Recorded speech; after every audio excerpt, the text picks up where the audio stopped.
Listening Library presents Superman. Welcome to Metropolis, an official novel inspired by the film.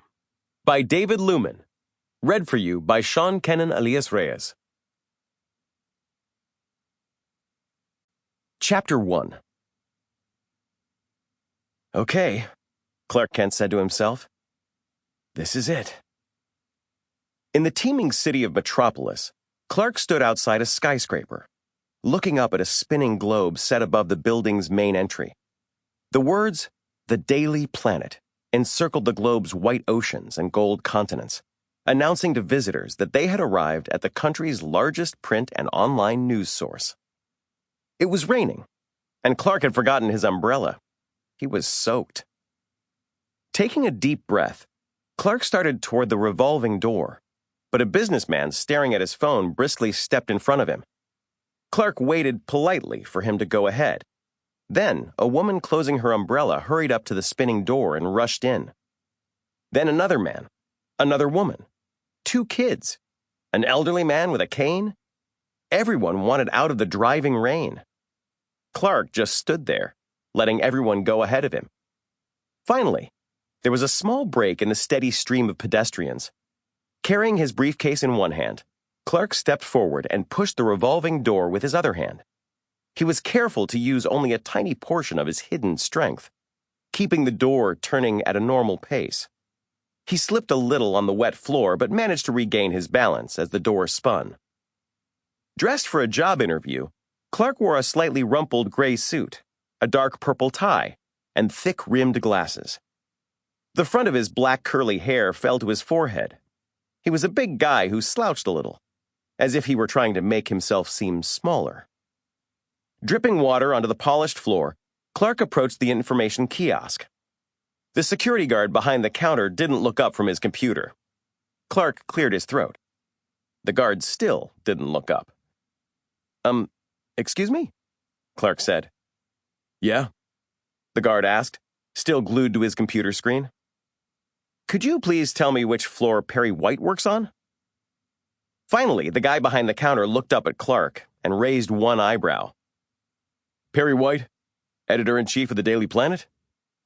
Nodding, Clark said, That's the one. You're dripping on my counter, the guy observed. Oh, sorry, Clark said, trying to mop up the drips with his wet sleeve. You got an appointment to see Mr. White?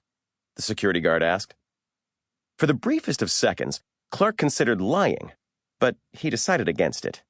He was a big fan of truth, and justice, and a better tomorrow. No, he admitted. But I really need to see him. If he's free, it won't take long.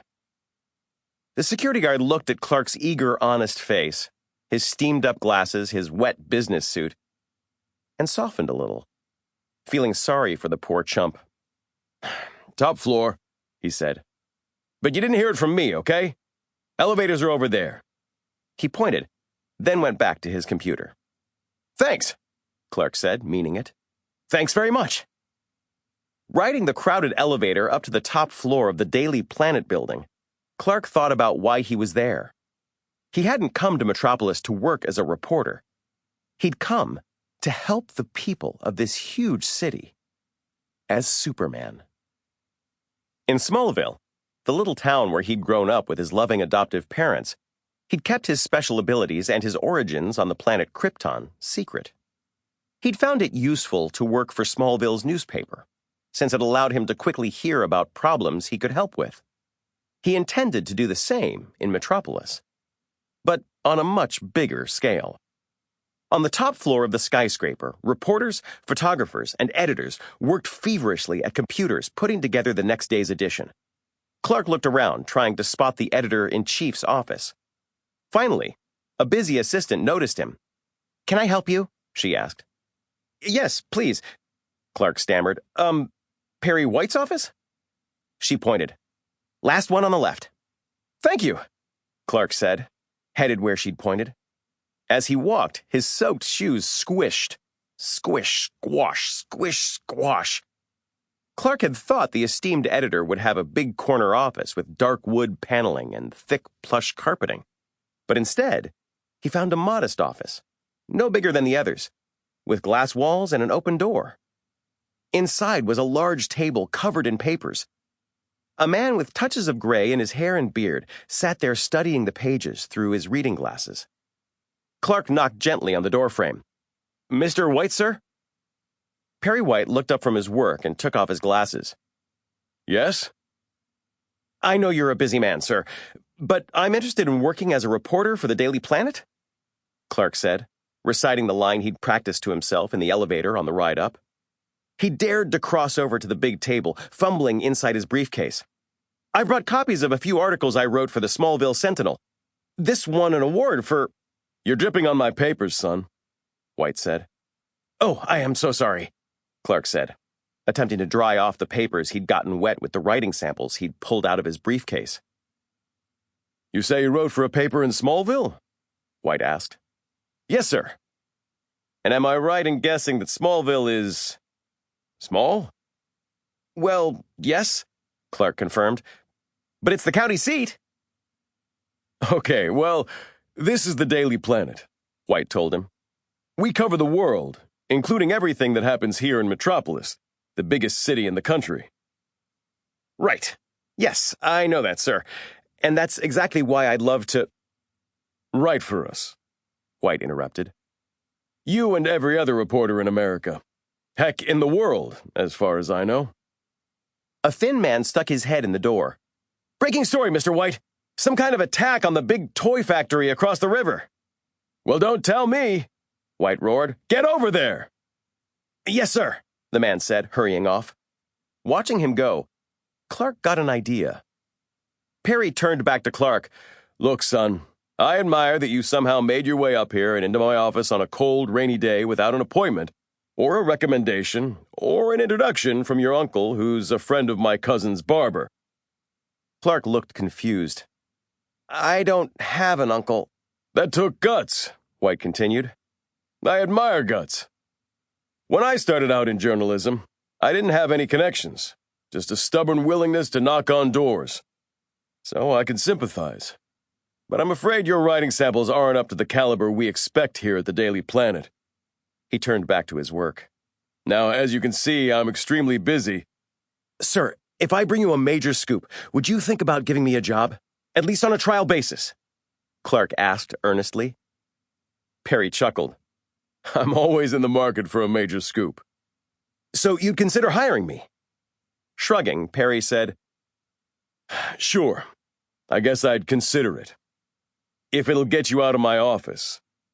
Clark smiled, backing out of the room. "Thank you, Mr. White. Thanks for giving me a chance. You won't regret it." He hurried off.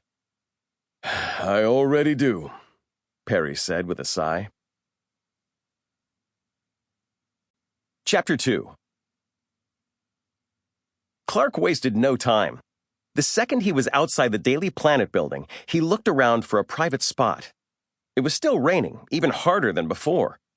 Across the street, he spotted a narrow alley, a dark gap between two towering buildings. He dashed across the busy avenue, dodging honking cars and buses, almost slipping on the wet pavement. As he sprinted into the alley, Clark tugged at his tie, loosening it. Once he was far enough in, and sure that no one could see him, he quickly changed into his Superman outfit. A blue bodysuit with red boots, a long red cape, and a red letter S on a yellow background on his chest.